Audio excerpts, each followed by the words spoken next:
મુંબઈ ઉત્તમ યોગી સ્વામીએ એક બર્થડે કાર્ડ દર્શાવ્યું જેમાં લખ્યું હતું મેક અ બિગ વિશ. પછી તેઓ કહે તો બાપા, આપના જન્મદિને આપ કઈ બિગ વિશ કરશો? કયો મોટો સંકલ્પ કરશો જે આપની અંતરની ઈચ્છા હોય? સ્વામીશ્રીએ કહ્યું, કાર્ય કરો બધા તને મને ધને સુખી થાય. સેવકે પૂછ્યું, કાર્યકર સુવર્ણ મહોત્સવ ચાલે છે એટલે?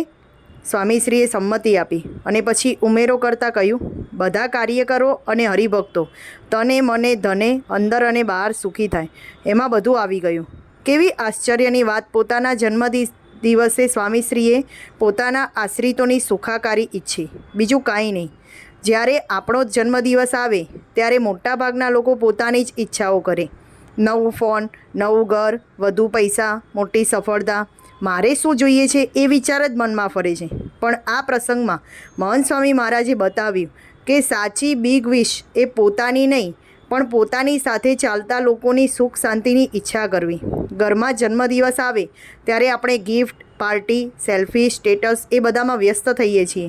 પરંતુ સચ્ચાઈ એ છે કે જો ઘરના લોકો, પરિવાર, મિત્રો સુખી હોય તો આપોઆપ આપણું જીવન પણ સુખથી ભરાઈ જાય છે. જેમ સ્વામીશ્રીએ કહ્યું, તને મને ધને અંદર બહાર સુખી થાય. એ જ ભાવનાથી જો આપણે પણ વિચારીએ તો જીવન હળવું બની જાય. આપણે પણ દૈનિક જીવનમાં આવી જ નિષ્ઠા અને નિષ્કપટતા રાખી શકીએ.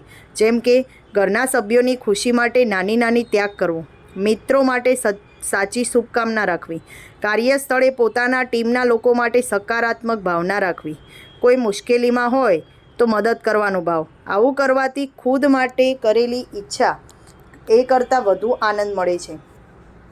કારણ કે પરોપકારમાં મળતી શાંતિ ક્યારેય સ્વાર્થમાં મળી શકતી નથી.